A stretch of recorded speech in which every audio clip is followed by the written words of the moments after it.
তা আওয়ামী লীগ থাকলে বিএনপির অস্তিত্ব থাকবে, আওয়ামী লীগ না থাকলে বিএনপির অস্তিত্ব থাকবে না, এটা বিএনপির বোঝা উচিত।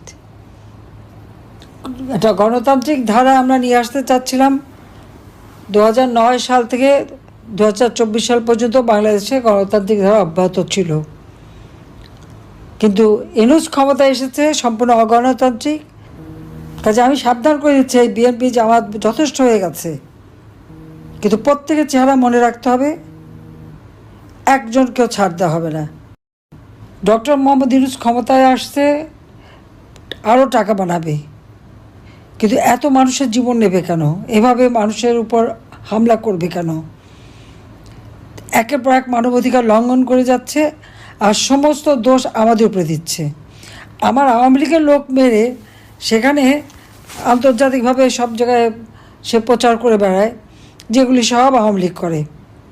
তার তো টাকা আছে, সে বাংলাদেশের টাকা চুরি করছে, লক্ষ লক্ষ কোটি কোটি টাকা সে বানিয়েছে, এবং সেই টাকা খরচ করে বিভিন্ন আন্তর্জাতিক মিডিয়া থেকে শুরু করে সব জায়গায়, তারপর আবার সিনেমা তৈরি করে সেই শহীদুল্লাহ সে আবার শর্ট ফিল্ম করে ইউনিভার্সিটিতে দেখায়, সমস্ত মিথ্যা বয়ান দিয়ে দিয়ে দেখাচ্ছে। অথচ সেই আবু সাইদ থেকে শুরু করে মুগ্ধ থেকে শুরু করে যতগুলি হত্যাকাণ্ড, সেই হত্যাকাণ্ডগুলি এটা আমরা করি নাই, এসব ইউনূসের সেই নিজের করার, এটা তার পরিকল্পিত, এবং কিন্তু দোষগুলি সব আমাদের। আর যারা এই ধরনের ঘটনাগুলি ঘটাচ্ছে তাদেরকে দিয়েছে দায় মুক্তি, অর্থাৎ এদের বিরুদ্ধে কোনো বিচার নাই, কোনো নালিশ নেই, কেউ কিছু করতে পারবে না। এটাই হচ্ছে তার নিয়ম।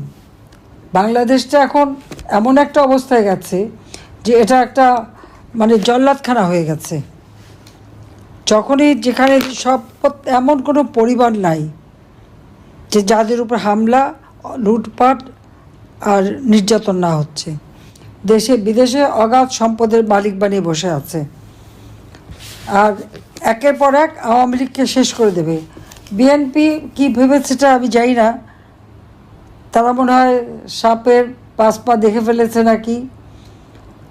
ওরা যে লাফাচ্ছে আর এরকম একটার পর একটা ঘটনা ঘটাচ্ছে, সাথে জামাত তো আছেই, তাদের তো খুন খারাপই। তো এরপরে তাদের ভবিষ্যৎ কী, সেটাই আমার প্রশ্ন। আওয়ামী লীগ নিষিদ্ধ, আওয়ামী লীগের কাজ করতে দেবে না, ছাত্রলীগ নিষিদ্ধ। অপরাধটা কি? আমাদের দেশ স্বাধীন করেছি, দেশের উন্নয়ন করে দিয়েছি, বাংলাদেশকে উন্নয়নশীল দেশের মর্যাদা করেছি, দারিদ্রের হার কমিয়েছি, এটাই কি অপরাধ হয়ে গেল?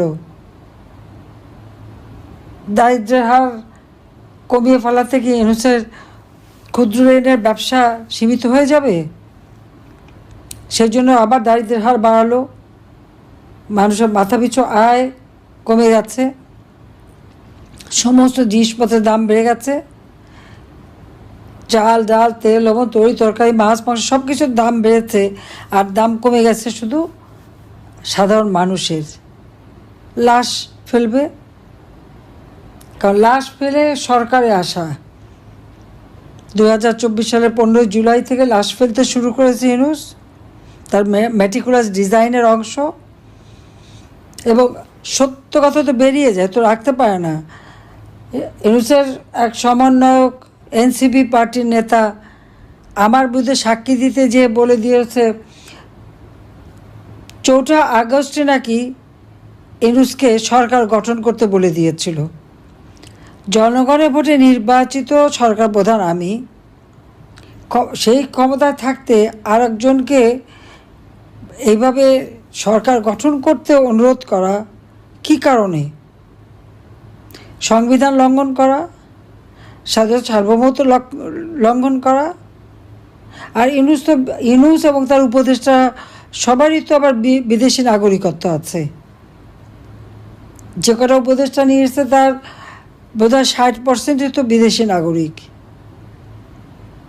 আর ইউনূস নিজেরও তো বাংলাদেশে একটা পাসপোর্ট তার আছে, কিন্তু সে কোথাকার নাগরিক সেটা তো আমরা জানি, একেবারে জানি না তা তো না। যত টাকা সব বিদেশেই তার বিনিয়োগ, বাংলাদেশে না। বাংলাদেশে মানুষের জন্য কখনো কিছু করবে না। আর সেই লোকটা শ্রমিকের অর্থ আত্মসাৎকারী, দণ্ডিত একটা মানুষ, সাজাপ্রাপ্ত শ্রমিক আদালতে। তার বিরুদ্ধে 6টা মামলা ছিল দুদকের, সব বাতিল। ট্যাক্স ফাঁকি দেওয়ার মামলা 6ই আগস্ট যেটা রায় হওয়ার কথা, সব মামলা প্রত্যাহার করে নিয়েছে। কোনো নিয়ম নাই, আইন নাই, আদালত নাই, কিচ্ছু নাই। সব জায়গায় দলীয়করণ, নির্বাচন কমিশন, দুর্নীতি দমন কমিশন, পাবলিক সার্ভিস কমিশন, উচ্চ আদালত, সব কিছুতে তাদেরকে সব এই জঙ্গির ভয় দিয়ে সব পদত্যাগ করানো এবং সেখানে দলীয় লোক বসানো। বেশিরভাগই জামাতের লোকরা বিভিন্ন জায়গায় বসে আছে, আর বিএনপি হলো লুটপাটে ব্যস্ত আর আওয়ামী লীগ নিধনে ব্যস্ত। তা আওয়ামী লীগ থাকলে বিএনপির অস্তিত্ব থাকবে, আওয়ামী লীগ না থাকলে বিএনপির অস্তিত্ব থাকবে না। এটা বিএনপির বোঝা উচিত। একটা গণতান্ত্রিক ধারা আমরা নিয়ে আসতে চাচ্ছিলাম। 2009 সাল থেকে 2024 সাল পর্যন্ত বাংলাদেশে গণতান্ত্রিক ধারা অব্যাহত ছিল, কিন্তু ইউনূস ক্ষমতায় এসেছে সম্পূর্ণ অগণতান্ত্রিক, অবৈধভাবে, সংবিধান লঙ্ঘন করে এবং ধাপ্পাবাজি দিয়ে। সেই হাইকোর্টের যে মতামতের কথা বলা, সেটাও মিথ্যাচার। আমার পদত্যাগের ছবি, সেটাও মিথ্যা। আমাদের চিঠি লিখছে, সেটাও মিথ্যা। সব ভুয়া, সমস্ত ভুয়া ঘটনা তথ্য দিয়ে ক্ষমতা দখল করে এখন আওয়ামী লীগ নেতাকর্মী হত্যায় যজ্ঞে নেমে গেছে। ইউনূসের কি, তার তো বিদেশি, আর উপদেষ্টা তো ভাগবে, তো যারা দেশে আছে তারা কোথায় যাবে? এই জঙ্গি সন্ত্রাসীরা যাবে কোথায়? এদের বিচার একদিন হবে। আজকে সারা বাংলাদেশের আকাশ বাতাস মাহারা সন্তানের কান্না, স্বামীহারা স্ত্রীর কান্না, পিতাহারা সন্তানের কান্না, ভাইহারা ভাইয়ের কান্না, ভাইহারা বোনের কান্না, বোনহারা ভাইয়ের কান্না। এই তো চলছে বাংলাদেশে। আর কত মানুষ কষ্ট পাবে? আমি দেশবাসীকে বলবো যে সবাই যেভাবে আছেন রুখে দাঁড়ান। সবাইকে প্রতিবাদ করতে হবে, সবাইকে এক হতে হবে, তাহলে এই দুঃশাসন থেকে আপনারা মুক্তি পাবেন। আমি আছি আপনাদের পাশে, আমি থাকবো। আমিও তো বাবা মা ভাই সব হারিয়েছি।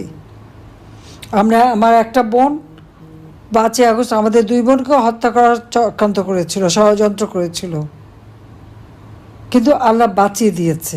প্রতিবারই এভাবে আমি বেঁচে যাই। আমার বিরুদ্ধে সাক্ষী দেওয়ানোর জন্য সেই major general Zia, police officer, পুলিশের আইজিপি মামুন থেকে শুরু করে জনে জনে লোকদেরকে সাজা দিচ্ছে, অত্যাচার করছে, নির্যাতন করছে। আমার বিরুদ্ধে সাক্ষী দেওয়াবে। আর সাক্ষী দেওয়া তো লাগে না, আবু সাইদের বাবাই তো সাক্ষী দিয়ে গেছে। আমি তো আবু সাইদকে হত্যা করি নাই, হত্যা করিয়েছে ডক্টর মোহাম্মদ ইউনূস, তার মেটিকুলাস ডিজাইনের অংশ হিসাবে, মাস্টার মাইন্ড দ্বারা। এই জন্যই তো তার বাবাকে সাক্ষী দেওয়ার জন্য যতই শিখিয়ে পড়ে আনে, সে কি বলেছে, আবু সাইদের মাথায় গুলি লেগেছে। আর সারা দুনিয়া দেখেছে আবু সাইদ বুক পেতে দিয়ে গুলি নিয়েছে। তার ডেড বডিতে, যদি পুরো ডেড বডিটা লক্ষ্য করবেন, দেখবেন সে রাবার বুলেটে সমস্ত শরীর ঝাঁঝরা হয়ে আছে, কিন্তু কোনো মেটাল বুলেট কিন্তু সেখানে নাই।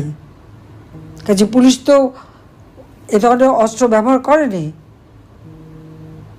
বরং পুলিশে তারা ঢিল মেরেছে, সেই ঢিল মাথায় লেগে তার মাথা কেটেছে। কিন্তু তার বাবা সাক্ষী দিয়ে বলে দিয়েছে। তো এখন ইউনূস কী বলবে তার সাজানো নাটক মামলার? নিজের সন্ত্রাসী, জঙ্গি, দুর্নীতিবাজ, অর্থ আত্মসাৎকারী, আর নিজের দায়ভার চাপাচ্ছে আওয়ামী লীগের অগণিত নেতা কর্মীদের উপর, আর আওয়ামী লীগকে একের পর এক অত্যাচার, নির্যাতন। কাজে আমি সাবধান করে দিচ্ছি, এই বিএনপি জামাত যথেষ্ট হয়ে গেছে, কিন্তু প্রত্যেকের চেহারা মনে রাখতে হবে, একজনকেও ছাড় দেওয়া হবে না। সবগুলি বিচার তো হবেই হবে, আর তাদের মব সন্ত্রাস করেছে ওরও জবাব দেওয়া হবে। আর যত ঘর বাড়ি যা কিছু পুড়িয়েছে ভেঙেছে করেছে, ইনশাআল্লাহ এদের ব্যাপক সম্পত্তি হাজার হাজার কোটি টাকা বানিয়েছে ইউনুসের চামুন্ডারা, ওই সব টাকা এই সমস্ত কম্পানসেশন হিসেবে দিয়ে দেবো সবাইকে। আল্লাহ যেন সেই দিনটা দেয়, শুধু সেই দোয়া করেন। আমি আছি আপনাদের সাথে, দেশের মানুষের সাথে। সবাইকে ধন্যবাদ। জয় বাংলা, জয় বঙ্গবন্ধু, বাংলাদেশ চিরজীবী হোক।